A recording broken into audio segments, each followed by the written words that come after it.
할렐루야. 오늘도 복된 주일, 주님의 은혜를 사모함으로 여호와의 성전에 은혜를 사모함으로 올라온 우리 성도들에게 오늘도 예배를 통하여서 또 하나님 말씀 통하여서 우리 마음 가운데 하나님의 놀라운 평안과 은혜가 넘치시는 은혜 시간 되실 수 있기를 주님의 이름으로 축복합니다. 오늘은 우리 인사할 때 이렇게 인사했으면 좋겠습니다. 우리 지난주 설교 말씀 기억하면서 우리가 이렇게 인사했으면 좋겠습니다. 하나님을 만나십시다. 이렇게 인사했으면 좋겠습니다. 여러분, 하나님을 만나셔야죠. 이 기독교는 만남의 종교라고 합니다. 성경의 모든 이야기들은 믿음의 사람들과 하나님과의 그런 만남에서부터 이야기가 시작되어집니다. 그래서 여러분, 신앙생활에서 제일 중요한 것은 먼저 하나님을 만나는 거죠. 하나님을 어디서 만납니까? 하나님은 어디에나 계신 분이기 때문에 우리 삶의 모든 현장에서 하나님 만날 수 있지만 제일 그래도 하나님을 만날 수 있는 확률이 높은 데가 어디일까요? 네, 교회, 성전이죠. 하나님의 집. 이 하나님의 집이니까 여러분들이 하나님을 만날 확률이 굉장히 높아집니다. 그러니까 이 시간에 예배 시간을 통하여서 우리 마음 가운데 영으로 하나님을 만나고 눈에 보이지 않는 하나님이 선명해지는 저와 여러분이 되었으면 좋겠습니다. 그런 의미로 우리 앞뒤 좌우 사람들과 함께 반갑게 인사하면서 하나님을 만나십시다. 이렇게 인사하겠습니다. 시작. 하나님을 만나십시다. 하나님을 만나십시다. 감사합니다. 하나님을 꼭 만나시는 예배 시간 되었으면 좋겠습니다. 여기서 예배 드리는 분들 중에 어떤 분은 하나님을 만나시는 분들도 있으실 것이고 하나님을 못 만나시는 분들도 있을 것인데 그런 욕심을 한번 내보실까요? 내가 오늘 예배 드리는 사람들 중에서 내가 예배를 제일 잘 드리는 사람이 돼야지. 오늘 내가 여기서 설교 듣는 사람 중에서 내가 설교를 제일 잘 듣는 사람이 돼야지라는 그런 욕심을 한번 내셨으면 좋겠습니다. 예전에도 한번 말씀드렸지만 오후 예배 때 저는 부목사님이 설교하실 때가 있지 않습니까? 저는 조기에 앉아 있으면서 항상 매번 그런 생각을 합니다. 내가 오늘 여기서 예배 드리는 사람 중에서 설교 제일 열심히 들어야지. 내가 제일 예배 잘 드리는 사람이 돼야지. 내가 여기서 1등 해야지. 이런 욕심을 가지고 예배를 드립니다. 그런 마음을 가지고 예배를 드리면 예배 승리자가 되고 예배 은혜를 받게 됩니다. 이 시간 여러분, 그런 영적인 욕심을 가지고 말씀 통하여서 이 시간 여러분 각자에게 말씀하시는 하나님의 살아계신 음성을 듣는 은혜 시간 되실 수 있기를 주님의 이름으로 다시 한번 축복합니다. 제 신학대학원 동기 중에 홍성원이라고 하는 목사님이 계십니다. 대학원 다닐 때니까 그때는 목사님이 아니었죠. 그때 기숙사에 있는데 저도 그때는 아이가 있었고 그 친구도 아이가 있었습니다. 근데 공교롭게 저희 아이 큰아이와 그 친구의 아들과 똑같이 동갑이었습니다. 똑같이 남자아이였고 똑같이 동갑이었습니다. 그래서 아이가 동갑이었고 같은 사내 아이였기 때문에 기숙사에 있으면서 집에 두고 온 그 아들 얘기들을 서로 많이 나누었던 것 같아요. 우리 아이는 언제 뒤집었다. 우리 아이는 언제 무슨 우유를 먹는다. 무슨 기저귀가 좋더라. 이런 얘기를 하면서 공감대가 있으니까 아들 얘기를 했었죠. 근데 하루는 그 홍성원이라고 하는 그 친구가 저에게 기도 부탁을 합니다. 형님, 우리 애가 좀 이상한 것 같아요. 피부가 조금 이상하게 비늘이 벗겨지고 하는데 피부과 가도 잘 낫지가 않습니다. 형님, 이게 기도해야 될 것 같아요. 라고 하면서 기도 부탁을 하더라고요. 그래서 함께 기도했던 적이 있었습니다. 그런데 나중에 알고 보니 그 병이 무슨 병이었냐. 아주 심각한 병이었는데 여러분, 조로증이라는 말을 들어보셨습니까? 조로증. 예전에 제가 수요 예배 때도 잠깐 사진도 보여주면서 말씀드린 적이 있는데요. 이 조로증이라는 병은 굉장히 희귀한 그런 병입니다. 확률이 5천만 분의 1이라고 하더라고요. 그러니까 여러분, 5천만 분의 1이면 로또 몇 번 맞은 확률이죠. 그러니까 우리나라에 딱 한 명밖에 없습니다. 이 조로증이라고 하는 것은 말 그대로 빨리 늙는 겁니다. 빨리 늙는 겁니다. 그래서 아이가 굉장히 우리에게는 1시간이 그 아이에게는 한 10시간, 20시간의 시간이라는 것이죠. 굉장히 몸의 육체의 노화가 빨리 오는 겁니다. 지금 그 아이가 저희 큰아이하고 동갑이니까 이제 대학교 들어갈 19살 나이가 되었는데 이 전 세계적으로 조로증을 가지고 있는 그 아이들은 20살을 넘기기가 힘들다고 하더라고요. 그래서 이 아이의 소원은, 그리고 우리 홍 목사님의 소원은 이 아이가 20살 생일까지 사는 것이 기도 제목이라고 하더라고요. 그 아이가 조로증에 걸려서 머리카락이 빠지고, 그리고 키가 자라지 않고, 눈이 이상하게 변하고, 이런 일들을 경험하면서 그 홍성원 목사가 책을 한 권 썼습니다. 그 책의 이름이 무엇이냐면 Why me라고 하는 책입니다. 왜 접니까? 라고 하는 말이죠. 그렇게 기도했다고 합니다. 하나님, 하필이면 왜 접니까? 5천만 분의 1인데 로또 살 때는 안 맞게 해주시더니 5천만 분의 1의 확률로 목사의 아들이 조로증에 걸려서, 이런 병에 걸려서 우리 가정에 이런 불행이 있다니, 하나님 왜, why me, 하필이면 접니까? 라고 울부짖으면서 하나님 앞에 기도했던 그 기도의 마디가 책 제목이 되어서 출판이 되었습니다. 여러분, 인생을 살아가다가 하나님 앞에 그렇게 기도했던 적이 있으십니까? 하나님, 하필이면 왜 접니까? 하나님 왜 하필이면 접니까? 라고 여러분 절규하면서 기도했던 적이 있으십니까? 하나님 왜 저에게 이런 일이 일어납니까? 하나님 왜 저에게 침묵하십니까? 하나님 왜 저에게 이 문제를 해결해 주시지 않는 겁니까? 하나님 왜 나를 이렇게 힘들게 하시는 이유가 무엇입니까? 하나님 도대체 언제 저를 도와주실 것입니까? 라고 절규하면서 울부짖으면서 여러분 기도했던 적이 있으십니까?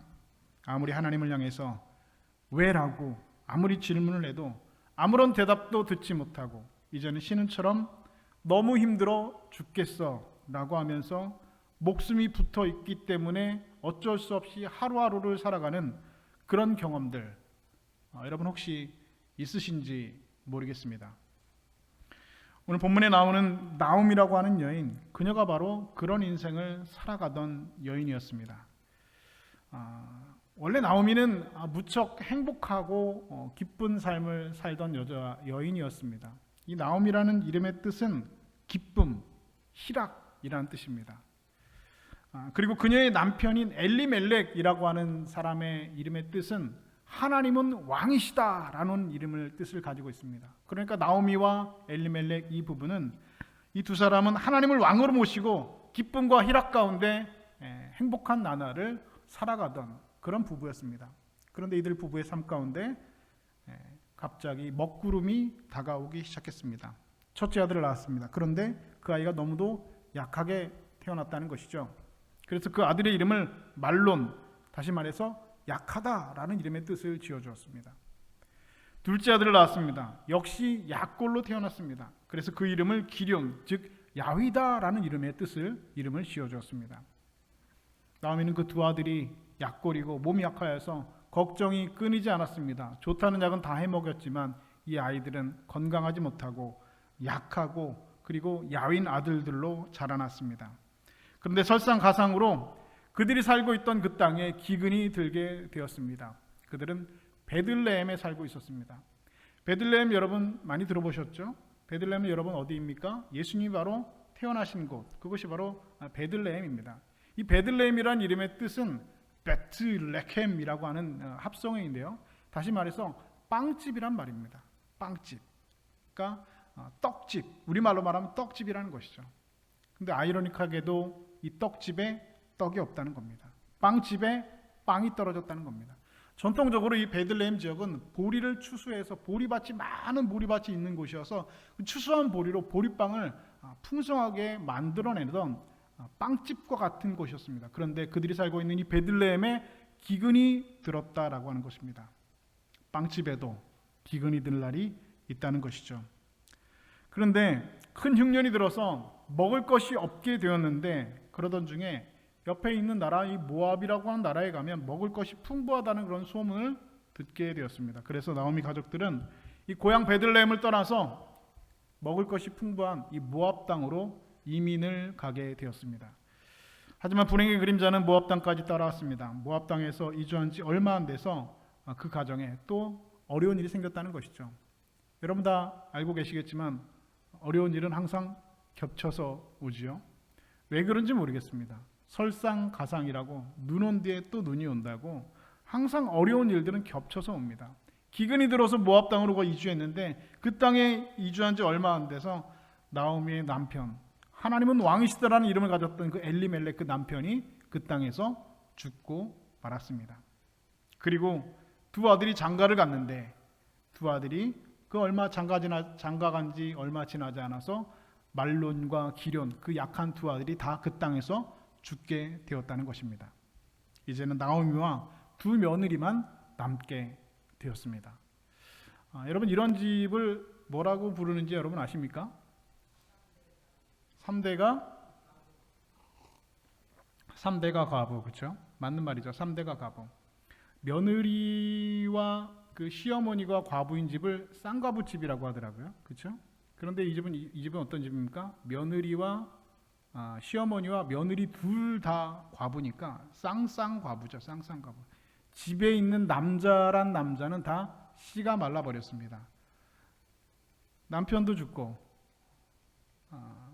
아들 다 죽고 그 집에 남아 있는 것은 시어머니와 모압 며느리 두 사람만 남았다는 것이죠. 의지할 곳이 없습니다. 나오미는 그때서 그 자리에서 그 모압 땅에서 일어나서 생각을 고쳐 먹었습니다. 내가 이제 내 고향 땅 베들레헴으로 돌아가겠다라고 마음을 먹었습니다. 우선 두 며느리에게 너희들은 모압 여인이니까 모압 여자니까 너희 친정에게로 돌아가라. 너희 아버지에게로 돌아가라라고 건의했는데 그 며느리 중에 하나 오르바라고 하는 큰 며느리는 울면서 시어머니를 따라서 모압 그 자기 친정으로 돌아갔지만 이 작은 며느리 룻은 끝까지 어머니를 따라가겠다고 고집을 피웠습니다. 성경에 보니까 아주 굉장히 그 재미있는 표현이 있는데 너 니네 어머니 네 아버지 고향으로 돌아가라라고 하니까 이 나오미가 그 시어머니 이 룻이 시어머니를 얼마나 그 쫓아다녔는지 붙쫓았더라라고 하는 표현이 있습니다. 붙쫓았더라. 이 붙쫓았더라 표현은 어떤 표현이냐면 말 그대로 바짓가랑이를 잡고 늘어진 겁니다. 그러니까 오늘 우리가 본문에서 읽었던 것처럼 어머니가 가는 곳이 내가 가고 어머니 하나님이 내 하나님이고 어머니가 죽는 곳에 나도 죽겠다. 무조건 내가 어머니를 따라가겠다라고 고백했다는 거죠. 어머니 바짓가랑이를 붙쫓으면서 그 며느리가 고집을 피우는 겁니다. 나오미는 이 며느리 데려가고 싶지 않지요. 왜냐하면 이 며느리는 모압 여자이기 때문에 이 예루살렘 베들레헴으로 데려갈 때 사람들이 분명히 수군거리고 욕할 것이 분명하기 때문에 이 며느리 데려가고 싶지 않습니다. 그냥 혼자 마지막 여생을 베들레헴 고향 땅에서 지내고 싶습니다. 그런데 이 며느리가 시어머니를 눈치 없이 쫓아다니는 거죠. 어쩔 수 없이 그 며느리 데리고 베들레헴 땅으로 돌아왔습니다. 10년 만이죠. 베들레헴 땅에 돌아왔는데 고향 사람들이 그 나오미를 알아보고 인사를 권합니다. 성경에 보니까 이가 나오미가 아니냐라고 아는 체를 했다는 것입니다. 우리말로 말하면 이가 나오미냐라고 하는 말은 우리말로 말하면 이 희자 아니냐라고 하는 겁니다. 희자. 여러분 희자가 뭡니까? 기쁠 희, 계집 자 해가지고 희자, 그렇죠? 그러니까 나오미라는 이름은 우리말로 말하면 희자 같은 거예요. 희자. 이 기쁨 아니냐, 나오미 아니냐라고 묻는 겁니다. 그런데 그때 나오미가 그 말에 이렇게 대답을 한다는 것이죠. 나를 나오미라고 부르지 말고 뭐라고 불러라? 마라라고 불러라. 여러분 성경에 이 마라가 딱 2번 나오는데요. 이 룻기에서 나오고 그리고 여러분 이 마라의 쓴물 있죠? 마라의 단물을 쓴물로 바꾼 그때에서 마라. 이 마라라는 이름의 뜻은 무슨 뜻입니까? 쓰다라는 거예요. 아주 쓰다. 무슨 말입니까? 나는 지금 인생에 아주 쓴 시간을 보내고 있다. 나를 나옴이라고 부르지 말아라. 나를 기쁨이라고 부르지 말아라. 나 희자라고 부르지 말아라. 나 지금 기쁘지 않다. 나 지금 죽을 맛이다. 나는 지금 인생에 가장 쓰고 비통한 시간을 보내고 있다. 나를 나옴이라고 부르지 말고 나를 마라라고 불러라. 이런 말이죠. 전능자가 나를 심히 괴롭게 하셨다. 내가 풍족하게 나갔다가 이제 비어서 돌아왔다. 여호와께서 나를 징벌하셨고 나를 괴롭게 하셨거늘 너희가 어찌 나를 나옴이라고 부르냐. 나오미는 기쁨이란 뜻이고 마라는 쓰다라는 이름의 뜻입니다. 내 인생에 더 이상 기쁨은 사라졌다. 내 인생은 이제 비통한 쓴 시간이다라는 고백이죠. 이런 절망이 가득한 신음을 나오미는 수도 없이 했을 것입니다. 남편이 죽었을 때, 그리고 의지했던 그 아들들이 하나씩 죽어갔을 때 절망이 가득 찬 그 신음을 나오미는 수없이 절망하면서 수없는 눈물의 밤을 보냈을 것입니다. 미래에 대한 행복을 기대하면서 시작했던 그 한 여인의 인생이 감당할 수 없는 고통으로 지치고 지쳐서 신음하며 쓸어가져가는 모습을 우리는 오늘 본문을 통해서 얼마나 확실하게 확인할 수 있는지 모릅니다. 그러면 나오미에게 이처럼 끈질기고 이처럼 비통한 고통, 이 쓴 시간이 다가온 이유가 무엇일까라고 하는 것이죠. 룻기 1장 13절은 나오미가 스스로 이렇게 고백을 하고 있습니다. 여호와의 손이 나를 치셨으므로 여호와께서 내게 비어 돌아오게 하셨느니라. 전능자가 나를 심히 괴롭게 하셨습니다. 여러분, 여기서 중요한 것은 무엇입니까? 나오미는 이 모든 고통, 이 모든 쓴 시간의 이유가 어디에서부터라는 것을 알고 있었다고요? 하나님께로부터 온 것임을 알고 있었다는 것입니다. 전능자가 나를 치셨다. 여호와의 손이 나를 치셨다. 전능자가 나를 괴롭게 하고 전능자가 나를 심히 괴롭게 하셨다. 그러니까 이 모든 고통, 이 모든 쓴 시간이 하나님께로부터 온 것임을 나오미는 이미 알고 있었다는 것이죠. 그러면 왜 하나님께서 나오미에게 이런 고통을 주셨을까? 오늘 본문 1절 말씀은 이렇게 기록을 하고 있습니다. 사사들이 치리하던 때에, 여러분 이때는 이 룻기가 시작하는 그 시대적인 배경은 바로 이 사사들이 치리하던 그때입니다. 그때는 여러분 아직 왕이 없었을 때라는 것이죠. 그런데 이 사사기의 마지막 21장 25절은 사사기를 이렇게 끝맺고 있습니다. 그때에 이스라엘에 왕이 없으므로 사람이 각기 자기 소견에 오른 대로 행하였더라. 여기서 말하는 왕이라는 것은 정치적인 의미에서의 왕을 말하는 것도 분명히 있지만, 바로 하나님께서 여기서 왕이 없으므로 말하는 것은 여러분 역설적으로 내가 너희들의 왕이라는 겁니다. 사사시대에도 그 이전에도 이스라엘 백성, 나는 너희들의 왕이라는 것입니다. 그런데 그때에 왕이 없었다는 것은 무슨 말입니까? 그때에 그들의 마음 가운데, 그 백성들 가운데 하나님이 없었다는 겁니다. 왕이 없었다는 겁니다. 왕이 없으므로 사람이 각기 자기 소견에 오른 대로 행하였더라. 다시 말해서 자기 생각대로, 내 소견에 오른 대로, 내 생각과 내 판단대로 생각하고 행동했던 시대, 그 시대가 바로 영적인 암흑의 시대, 사사들의 다스리던 시대라고 오늘 룻기는 그렇게 시작을 하고 있습니다. 나오미 가족이 모압 땅으로 들어가고 결심한 것 역시 나오미 가족 스스로의 판단이었고 그들의 소견에 옳은 대로 행한 것이었습니다. 이유가 무엇이었습니까? 그들에게 왕이 없었기 때문입니다. 그런데 역설적에게도 엘리멜렉이라고 하는 그 집의 가장인 엘리멜렉의 이름의 뜻은 무엇입니까? 하나님은 나의 왕이시다. 얼마나 여러분 역설적입니까? 내 이름이 하나님은 나의 왕이시다라고 하는 이름의 뜻을 가진 엘리멜렉이 하나님을 왕으로 삼지 않았다는 것입니다. 하나님을 왕으로 삼지 않고 자기 소견에 오른 대로, 내 판단에 오른 대로 결정하고 행동했다는 것이죠. 나오미의 남편 엘리멜렉은 하나님은 왕이시다라는 이름을 갖고 있었지만 하나님께 묻지 않고 자기 판단과 자기 생각과 자기 경험을 의지했습니다. 그리고 자기 소견에 오른 대로 내 눈에 좋은 것을 따라갔던 사람이었습니다. 어디로 갔습니까? 모압 땅이라고 갔답니다. 이 모압은요, 여러분, 거슬러 올라가면 그 아브라함의 조카 그 롯의 후손들이 살고 있는 땅이었습니다. 여러분, 롯과 룻은 다릅니다. 오늘 우리가 보는 것은 룻이고 아브라함의 조카 롯, 이 롯의 후손들이 살고 있는 땅이 바로 이 모압 땅이었다는 것이죠.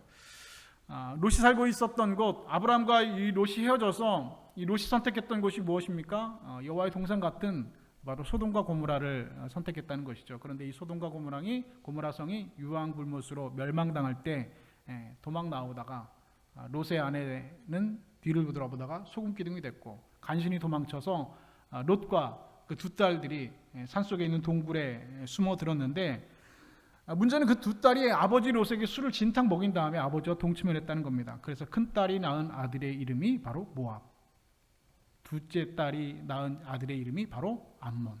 이런 모압과 암몬 여러분 많이 들어보셨죠? 이 모압과 암몬은 평생 동안 이스라엘과 원수지간이 된 그런 족속으로 나타나게 됩니다.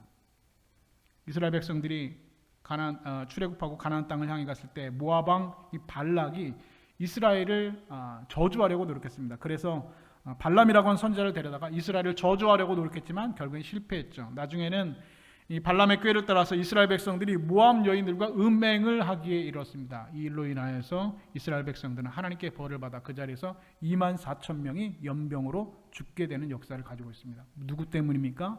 모압 때문입니다. 모압 때문에, 그 여인들과 음행하는 일 때문에 이스라엘 백성들이 24,000명이 출애굽 여정 중에 연병으로 죽었습니다. 또한 사사기 3장을 보면 이스라엘 백성들이 18년 동안 모압의 속국이 되어서 그들에게 고통을 당하였다라는 기록도 존재하고 있습니다. 다시 말해서 이 모압 땅이라고 하는 것은 이스라엘에게 있어서는 아주 이처럼 쓰라린 역사를 가지고 있는 땅이었고, 모압 민족은 이스라엘과 아주 원수지간과 같은 그런 나라였습니다. 만약 엘리멜렉과 나오미가 하나님께, 하나님 제가 모압 땅으로 갈까요? 지금 베들레헴 이 땅에 흉년이 들었는데 제가 모압 땅으로 갈까요? 라고 하나님께 한 번이라도 묻고 기도했다면 하나님께서 당연히 그 땅으로 들어가지 말라고 응답하셨을 것입니다. 하나님께서 신명기 23장 3절에서 모압에 대해서 이렇게 말씀하셨습니다.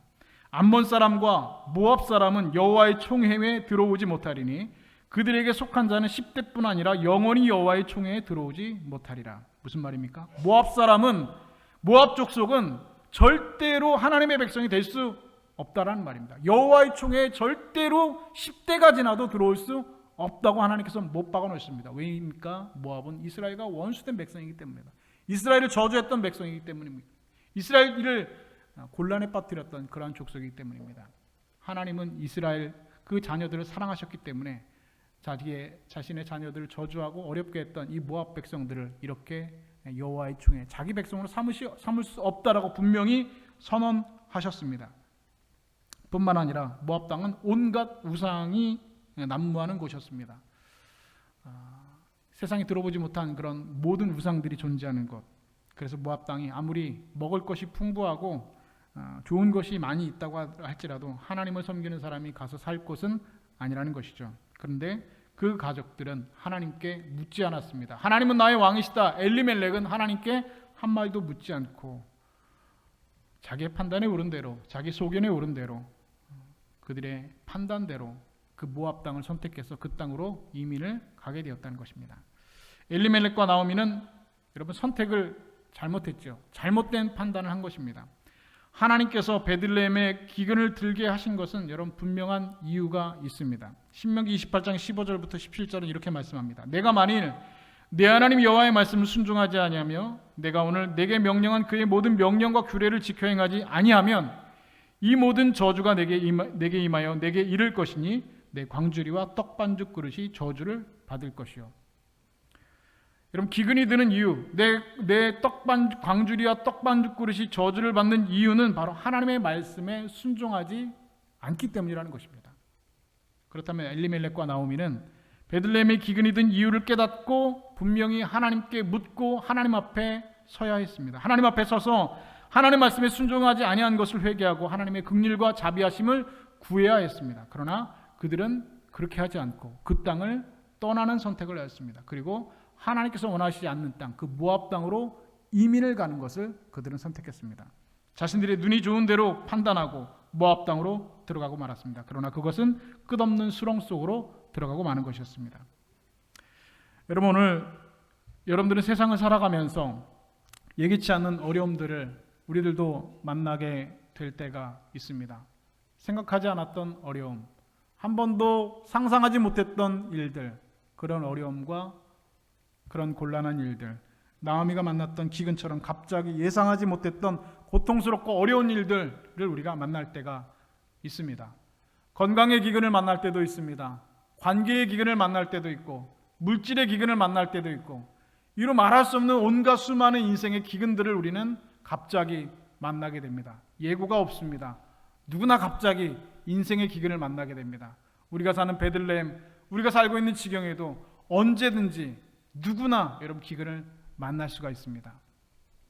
이렇게 설교를 하면 목사님 저는 괜찮은데요? 라고 말씀하시는 분이 계시지만 목사님 이 설교는 제가 들을 설교는 아닌 것 같습니다. 저는 지금 평안합니다.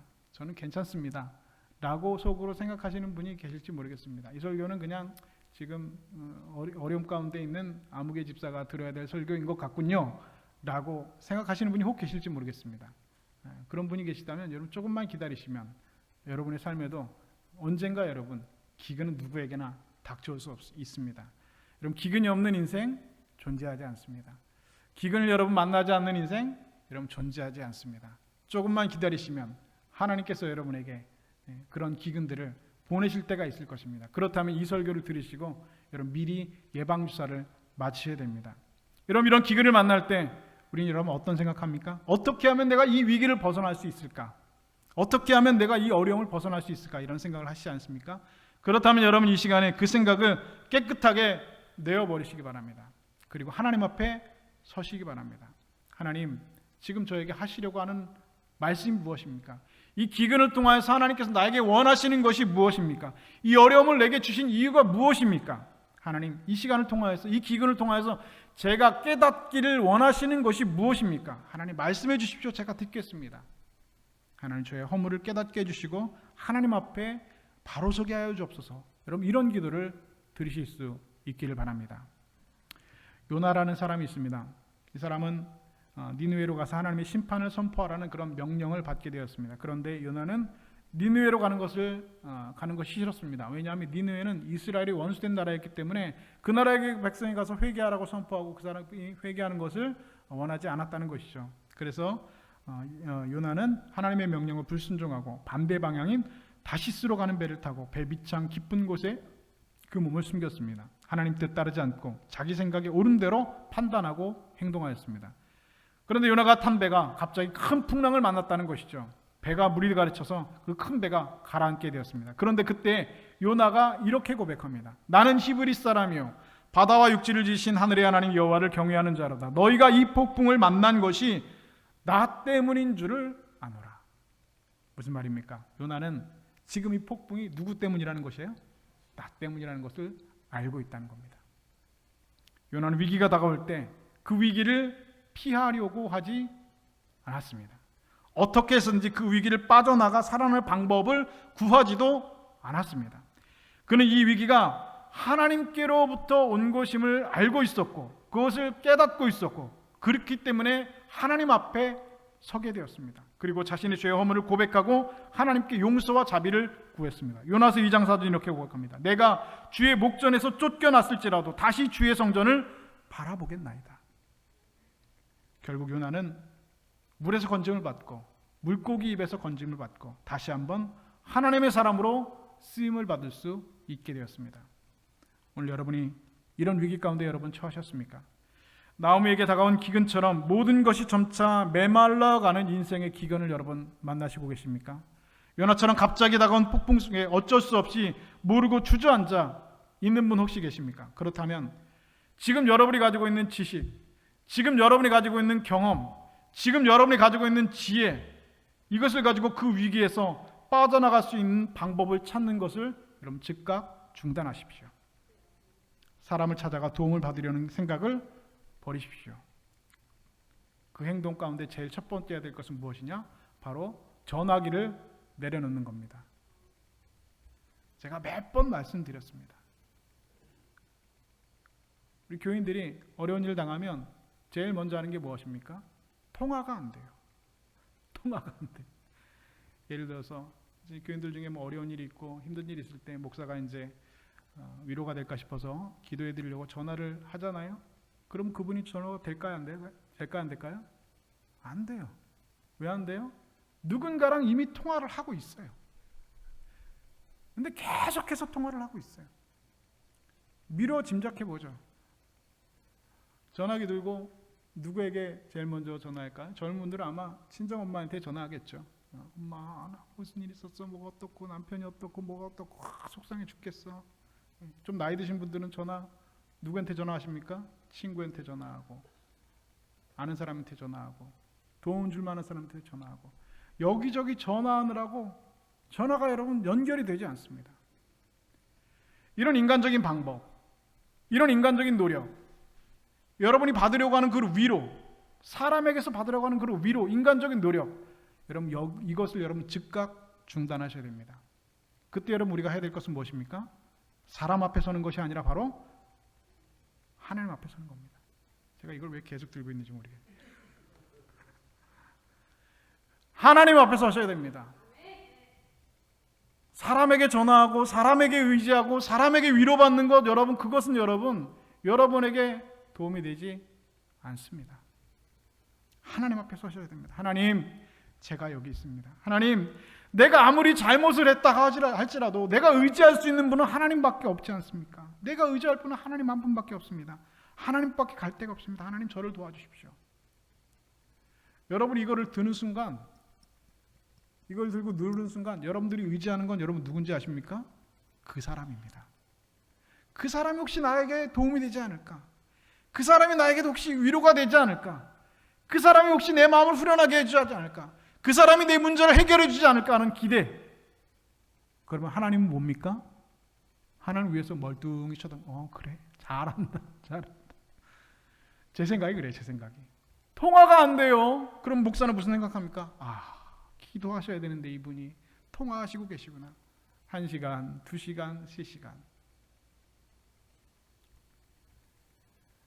하나님 앞에 여러분 서셔서 기도할 때에 하나님께서 여러분의 그 기도를 기다리시고 들어주실 줄로 믿습니다. 하나님께서 은혜를 베풀어 주시고 회복시켜 주실 것을 믿습니다. 나오미는 첫 번째 위기가 다가왔을 때 하나님 앞에 서는 것이 아니라 살아남을 방법을 찾다가 모압 땅으로 갔습니다. 그리고 결국 그녀가 가진 모든 것 다 잃어버렸습니다. 사랑하는 남편, 믿었던 아들 모두 다 잃어버렸습니다. 그제서야 나오미는 깨닫습니다. 그리고 그녀는 두 번째 위기 앞에서 다시 하나님 앞에 서기로 결심합니다. 그리고 베들레헴 그 땅으로 돌아가기로 결심했다는 것이죠.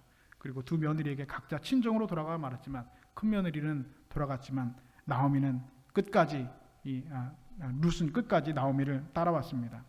그때 소리 높여 울면서 시어머니를 따라가고 있다는 룻 앞에서 나오미는 단호하게 거절하면서 이렇게 말합니다. 여호와의 손이 나를 치셨다. 하도 안 떨어지니까, 하도 나를 따라온다고 하니까 마지막에 단호하게 거절하면서 했던 말이, 나오미의 거절하면서 했던 말이 무엇입니까? 여호와께서 나를 치셨다. 어떤 느낌이 드십니까? 좀 원망도 좀 있죠? 여호와께서 나를 치셨다. 난 이제 끝났다. 나한테 바랄 것이 없다. 하나님이 나를 치셨다. 그런데 나오미는 나를 치신 그 하나님께로 돌아가기로 결심했습니다. 나를 치신 하나님, 그분에게로 돌아가기로 결심했다는 것입니다. 하나님 나를 치셨지만 나는 다시 그분에게로 돌아갈 것이다라는 고백. 이제 더 이상 사람 의지하고 살지 않겠다고 결심하면서 두 며느리를 자기에서 떠나라고 말한 것입니다. 이제는 하나님께서 나를 어떻게 대하시든지 내 남은 인생 여정 하나님 앞에 살겠다라고 결심한 나오미의 고백이라는 것이죠. 그런데 여러분 놀라운 것은 그 순간에서부터, 그 자리에서부터 하나님의 손길이 나오미에게 역사하기 시작했다는 사실입니다. 할렐루야. 그 고백에서부터, 그 순간부터 하나님의 구원의 손길이 나오미에게 시작되었다는 것입니다. 베들레헴으로 돌아갔죠. 뭐 먹고 살까요? 여자 둘이서 먹고 살 것이 없지 않습니까? 결심한 것은 무엇이냐? 그 며느리 룻이 보리밭에 나가는 겁니다. 그 베들레헴이 그 보리 농사가 잘 되는 곳이라고 했잖아요. 그래서 이 보리밭에 나가서 서 있는 겁니다. 그 땡볕에 그 젊은 여자가 보리밭에 가서 아무 말도 하지 않고 그냥 서 있는 겁니다. 아무 말도 하지 않고. 일꾼들이 보면은 여러분 보리 추수할 때잖아요. 그 보리 추수할 때 도착했다고 성경에 기록되어 있잖아요. 우리가 보리 추수하고 막 추수하느라고 막 일꾼들이 바쁜데 저기 보니까 밭고랑에 젊은 여자가 그냥 서 있는 거예요. 뭐라고 말을 하는 것도 아니에요. 그냥 젊은 여자가 땡볕에 서 있는 겁니다. 일꾼들이 보니까 저 여자 뭐지? 처음 보는 여자인데 왜 저기 서 있지? 1시간이 지나고 2시간이 지나고 보니까 불쌍해지기 시작합니다. 여러분 이삭 줍기라는 말 여러분 들어보셨죠? 이스라엘 백성들 율법에 의하면 보리를 추수할 때 다 추수하지 않습니다. 일부러 이 바닥에 떨어진 보리 이삭은 줍지 않는 게 법입니다. 그 바닥에 떨어진 이삭은 줍지 않아요. 왜 줍지 않냐면 그것을 누가 가져가는 겁니까? 어려운 사람들, 가난한 사람들이 주워갈 수 있게 배려를 한 게 하나님 율법에 그렇게 돼 있습니다. 그래서 그 이삭 죽기입니다. 이삭 죽기. 그러니까 지금 이 나오미는 왜 이 보리밭에 나가는 겁니까? 이 추수가 끝나고 추수꾼들이 저녁에 돼서 다 나고 나면 땅바닥에 떨어진 보리 이삭 주워가려고 그 서 있는 겁니다. 일꾼들도 알죠. 근데 성경에 보니까 그 나오미가 서 있었던 그 밭이 누구에 바쳤냐면 보아스에 바쳤답니다. 근데 보아스는 바로 엘리멜렉의 먼 친척이었고 기업을 부를 자였습니다. 그런데 성경에 더 놀라운 것은 우연히 보아스의 밭에 나오미가 룻이 도착했다라고 기록을 합니다. 근데 여러분 우연인데 우연일까요? 여러분 우연은 있습니까 없습니까? 우리의 만남은 우연이 아니야. 여러분 이걸 아시잖아요, 그렇죠? 우리의 만남은 우연이 아닙니다. 여러분 성경에 우연은 없어요. 우리 인생에 우연은 없습니다. 우연이 어디 있어요, 여러분? 우연 없어요. 인연도 없습니다. 인연. 그럼 인연 우리가 인연 그런데 인연이란 말은 불교 용어입니다. 우연은 없습니다. 우연은 없습니다. 우연히 보아스의 밭에 이르렀다 그런 거 없습니다. 하나님께서 이 일을 만들어 가시는 것이죠. 그리고 그 보아스의 밭에서 나오미의 이 며느리인 룻과 그 보아스, 그 동네 그 유력한 자 보아스의 만남이 이루어졌다는 것이죠. 그리고 둘은 결혼하게 되었습니다. 그리고 결국 아들을 낳게 되었는데 그 아들의 이름은 오벳이고 그 아들은 후에 다윗의 할아버지가 되었다는 것입니다. 성경이 이렇게 고백합니다. 나오미가 아기를 받아 품에 안고 그의 양육자가 되니 그의 이웃 여인들이 그에게 이름을 지어주되 나오미에게 아들이 태어났다 하여 그의 이름을 오벳이라 하였는데 그는 다윗의 아버지인 이새의 아버지였더라. 나오미가 룻을 낳은 오벳을 받아 안는 순간 그의 모든 고통은 다 잃어버릴 수 있었던 거예요. 지난날의 모든 고통은 한순간에 다 잊혀져 버리게 되었다는 것입니다. 그 손주 오벳을 낳아드는 순간. 그런데 여러분 놀라운 것은 무엇인지 아십니까? 마을 사람들이 오벳을 낳은 그 손주를 낳은 마을 사람들이 나오미에게 뭐라고 말을 하냐면 내 7 아들보다 귀한 내 며느리가 낳은 아들이다라고 말을 합니다. 그럼 성경은요 남자가 아들을 낳았다고 하지 여자가 아들을 낳았다고 말은 안 하거든요. 근데 이 마을 사람들은 내 며느리 룻이 낳은 아들이다. 근데 그 룻이 어떤 며느리라고요? 7 아들보다 귀한 며느리라는 겁니다. 여러분 과연 7 아들보다 귀하죠? 7 아들보다 귀합니다.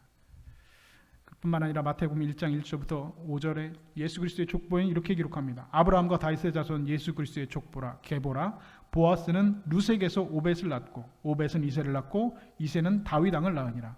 여러분 이런 상상할 수 없는 은혜를 받게 되었습니다. 뿐만 아니라 예수 그리스도의 족보에 여자가 딱 5명 나오는데 그 중에 한 명이 바로 룻이라고 하는 이방 여인,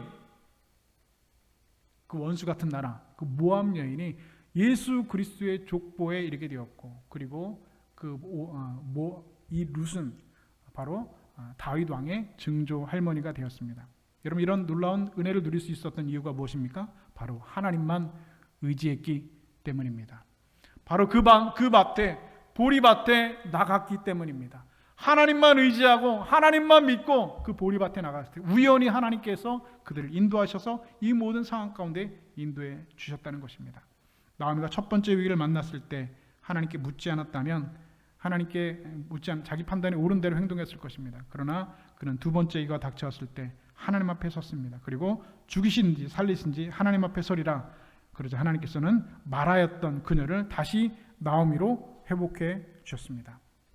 오늘 여러분 첫 번째 위기 앞에 실패하셨습니까? 하나님 앞에 서지 않고 인간적인 지혜를 의지하며 사람 의지했던 그 위기를 빠져나가겠다가 여러분 실패하셨다면, 그래서 더 큰 수렁으로 들어가고 계신다면 이제는 여러분 하나님 앞에 서실 수 있기를 바랍니다. 모든 것을 하나님 앞에 맡기실 수 있기를 바랍니다. 그렇다면 그 보리밭에서 룻에게 은혜를 베풀어 주신 것처럼 오늘 저와 여러분에게도 하나님께서 은혜를 베풀어 주실 것을 믿습니다. 사랑하는 여러분, 하나님께서는 우리의 신음에 응답하시는 분입니다. 나오미가 나를 나로미라 부르지 말고 마라라고 부르라 신음할 때 하나님께서는 그녀의 신음을 외면하지 않으셨습니다. 다시 한번 나오미 기쁨의 사람으로 회복시켜 주셨습니다. 오늘 이 나오미의 회복이 오늘 저와 여러분의 가정의 회복, 저와 여러분의 믿음의 회복, 저와 여러분의 인생의 회복이 되어지실 수 있기를 주님의 이름으로 축복합니다.